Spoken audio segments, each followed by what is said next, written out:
A U.S. spy craft has reportedly been spotted near Russian bases where Syria's President Bashar al-Assad might be hiding. This as Moscow is warning Russians to prepare for World War III. Joining us now is House Financial Services Committee member, Texas Congressman Roger Williams. Congressman Williams, your take on all this, because again, it looks like an administration outside of those tweets earlier this week that is taking its time, being patient, and making sure it has all the correct information before acting. Well, I think that's the thing to do. There's no question about it. I mean, we've been put in a position in the past where we've drawn red lines, dotted lines, pink lines, and we haven't done anything. And you merely have to see what we saw last week with women and children and being attacked. So we have to do something, and I'm grateful that the President and General Mattis are taking their time. But we are in a tough position, and the world is relying on us to do the right thing. And I support the direction we're going, and let's see what happens. But we cannot turn our back to this. Congressman Mike Balboni here. There is information that battle groups are steaming towards the Mediterranean to give the military more options as to what they're going to do. In addition to which, the only way to really test whether or not there is, in fact, a chemical attack is through blood and soil samples. So as those pieces of data begin to come together, what do you think is going to be the next steps for this administration? Well, I think they have to see what the data is, and they have to decide. I mean, there's going to be a point of decision. That's something we haven't done in the past, is to make the decision. We've just talked about it. And we're in a position, I believe now, as America being the strongest military power, we're going to have to react, and we're going to have to show the world that this is not acceptable. It goes back to the Geneva Convention. And when do we defend what's right? So it's a tough call. It really is. When to do it, I can't tell you that. The President will know. But we do need to do something. It's not just talking rhetoric. It's not draw a red line and not do anything.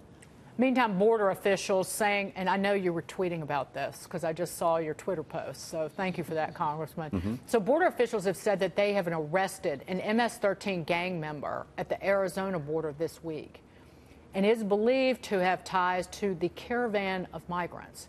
President Trump is calling for action, tweeting earlier this: tremendous pressure is building like never before for the border wall and an end to crime cradling sanctuary cities.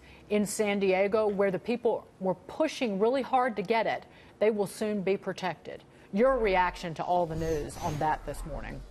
Well, former Secretary of State of Texas before I came to Congress, I know what's happening on the border, and you have to go down there to really believe and to see what's going on. We're doing the right thing by talking about a wall. We're doing the right thing getting more Border Patrol.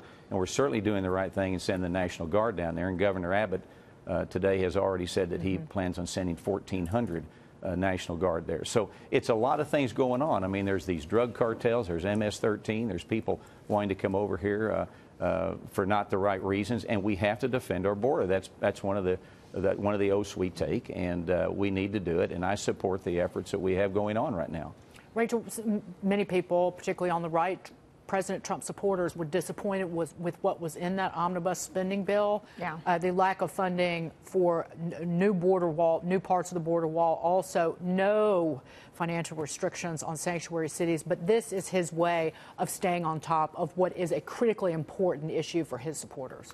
Absolutely. I mean, Congressman, how do you feel about President Trump keeping the focus on this? I mean, we saw this when President Obama had the unaccompanied minors come over. We saw an increase in MS-13, but nothing was done. President Trump really brought attention to that again with this caravan, keeping the pressure on, keeping the public focused on this. Do you think all of this attention will give Republicans in Congress another opportunity to make good on the promise of funding for the wall? Well, there's no question about it, and it continues to. It's real time. It's really happening. And one of the reasons he got elected was because he talked about a border wall and about sovereignty. So we need to get this done. And a border wall is not necessarily brick and mortar everywhere. It's boots on the ground. I've always been a boots on the ground person. But we've got to secure our borders. This is the United States of America, a land of law. We need to adhere to the law. And those that want to come in need to understand that. And then they can realize the American dream. But we've got to keep the full court press on this. I want to get your take on House Minority Leader Nancy Pelosi using Dr. Martin Luther King Jr.'s words yesterday to attack the failed balanced budget amendment. Listen to this, Congressman.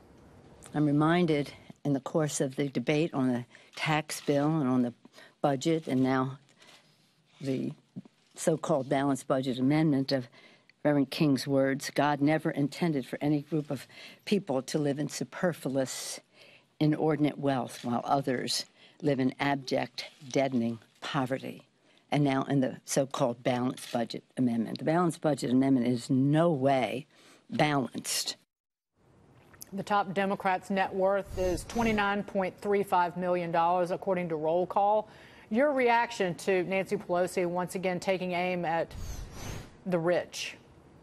Well, like you said, she's one of the wealthiest we have in the United States Congress, and where I come from, the $1,000 of crumbs is a lot of money, and people are beginning to see it. We're seeing it in the economy and so forth. So, look, I agree we have to have a balanced budget. We need to do the same thing the states do. We need to do the same thing that our homes and businesses do. We need to do that. I'm glad we took the vote yesterday. It sends a good message, but now we need to react on it. But some of the things that Ms. Pelosi says, you know, really look at herself. I mean, she's capable of writing a check to the federal government for extra money if she wants to. So maybe she should do that and help balance the books. Congressman, I enjoyed having you here for the reason that you just read my mind. You literally just read my mind. Congressman Roger Williams, take care, sir. Thank you very much.